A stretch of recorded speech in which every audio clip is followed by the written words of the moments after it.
안녕하십니까, 김태구입니다. 오늘은 제33주년 6월 10일 민주항쟁 기념일입니다.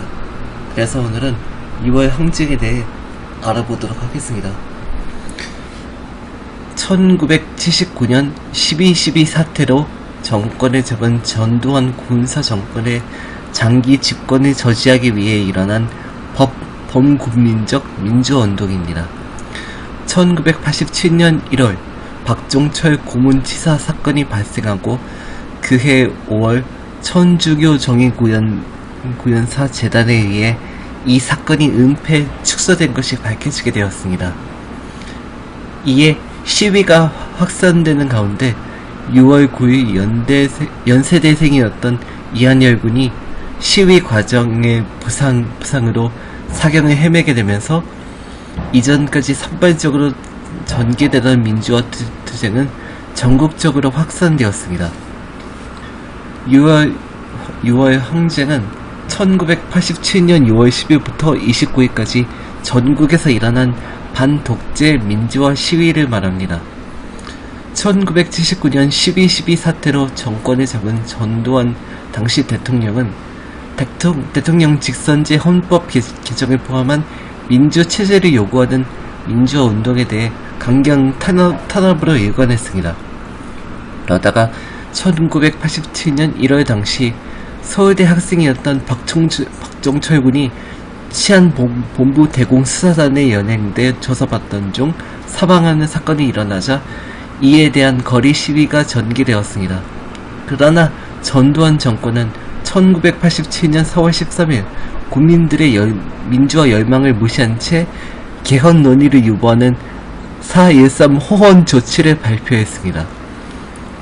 여기에 김영삼 대통령이 주도한 통일민주당의 창당을 방해하는 등 정치적 반대 세력과 민주화를 열망하는 세력에 대한 탄압을 가중시켰습니다. 이에 학계, 문학계, 종교계 등 각계각층에서는 정권 유지를 위한 호헌 조치 반대 성명 등 민주시국 선언을 잇따라 내놓았고, 이에 민주화 투쟁 열기는 고조되었습니다. 이후 5월 18일 천주교 정의구현사 재단에 의해 박종철 고문치사 사건이 은폐 축소 조작된 것으로 밝혀지고 6월 9일 연세대 학생이었던 이한열이 시위 과정에서 머리를 박힌 체류탄 파편으로 사경을 헤매게 되었습니다. 이에 산발적으로 전개되던 민주화 투쟁은 야당과 제야 민주 세력이 결집된 민주헌법 쟁취국민운동 본부 결성으로 이어져 비폭력 투쟁 민주헌법 쟁취선언 전국민적 민주화 투쟁의 구심체가 되었습니다. 이후 6월 10일 김영삼, 김대중, 박형규, 김성수, 김승훈, 금영균, 개훈재, 이돈명, 송월주, 고은, 임명진, 오충혜 등이 주도한 국민운동본부는 박종철 고문살인 규탄 및 호헌철폐 국민대회를 전국에서 동시다발적으로 개최하여 민주항쟁의 기폭제 역할을 하였습니다. 여기 같은 날인 6월 10일 민주정의당의 노태우 대표의원이 집권당 대통령 후보로 선출되자 전두환 정권 간선제 호헌 방침에 대한 국민들의 저항은 급격히 분출되었습니다.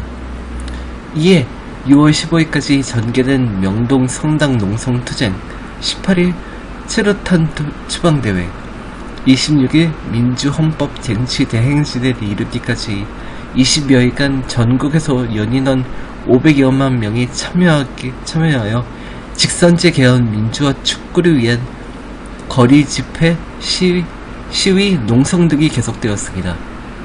특히 6월 26일 시위에는 전국 30개 도시와 4개 군읍 지역에서 100여만 명이 참가, 6월 항쟁 중 최대 규모를 기록했습니다. 이처럼 국민저항운동이 대규모로 확산되어가자 전두환 정권은 시국 수습을 위한 조치를 강구하지 않을 수 없게 되었으며, 마침내 6월 29일 노태우 민정당 대표위원회 이른바 629 선언이라는 직선제 개헌 시국 수습 특별 선언이 발표되었습니다. 이 선언은 여야 합의에 의한 대통령 직선제 개헌과 평화적 정부 이양의 실현, 자유로운 출마와 공정한 경쟁을 보장하는 대통령 선거법 개정, 김대중 대통령의 사면 복권 등을 주요 골절한 선언으로 이 선언 이후 혼미를 거듭했던 전국은 수습의 실마리를 찾기 시작했습니다. 6월 10일 민주화 항쟁 기념일인 이날만큼은 우리 모두가 정말 기억해야겠습니다. 절대 잊어서는 안 되고요. 6월 10일이 어떤 날인지 우리가 항상 기억합시다. 마치겠습니다.